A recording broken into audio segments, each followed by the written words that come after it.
Hey guys, welcome to the second episode of my podcast series, The Coach Wisdom. Very firstly, thank you very much for an overwhelming response and feedback for the first episode. If you haven't watched it yet, I really suggest you to watch it as I feel that you will really enjoy it. And if you haven't subscribed yet, please subscribe. My name is Swapnil Kokam. I am a health and lifestyle coach. I wish to share my perspective towards various topics on related to health, fitness, wellness, nutrition, lifestyle, etc. And with that, let's get this episode.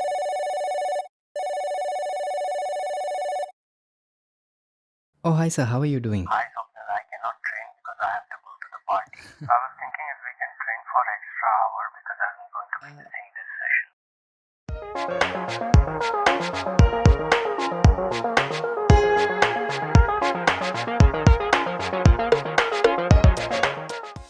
If you believe you can add an extra hour into your next workout session in order to compensate for your previously missed workout session, it just doesn't work like that.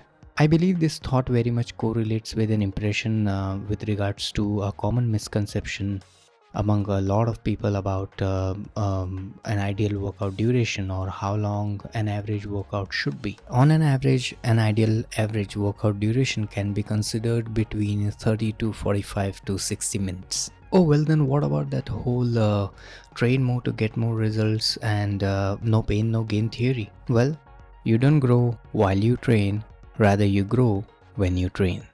Let me explain. While you train, your body's immediate response to that workout stress is as equal to as any form of another physical stress. Your body cannot sense whether you're training in a plush gym or club or whether you're traveling in an overcrowded train.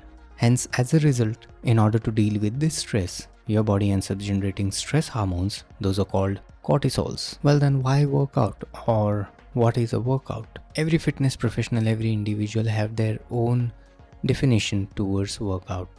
My personal perspective or my personal definition of workout is a systematically imposed stress onto your body over the period of time proportionately. During the workout, during the training, your body is going through a series of micro trauma or stress.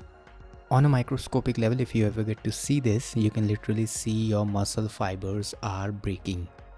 Now, imagine if you're planning of training for more than an hour or two, you are literally asking your body to stay in that state of stress and that micro trauma for that much longer.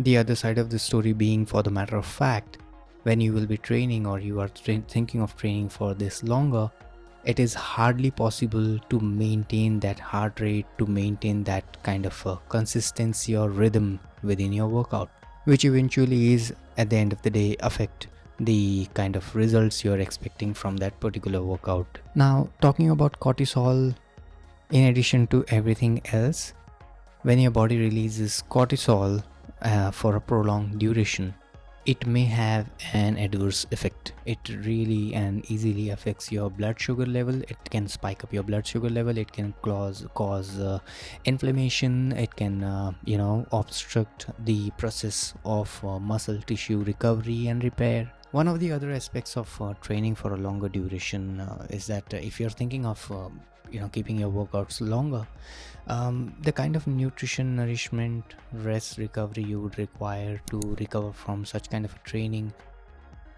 could be a little difficult to manage. I mean, considering the fact that you're an average person like me who's got other errands to run apart from just the workout, longer duration exercises seems to be a pretty illogical approach.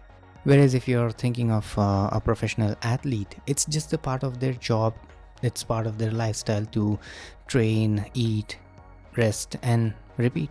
I feel a summed up general theory about fitness and or workout is something which revolves around basic factors like stress, adapt, and growth.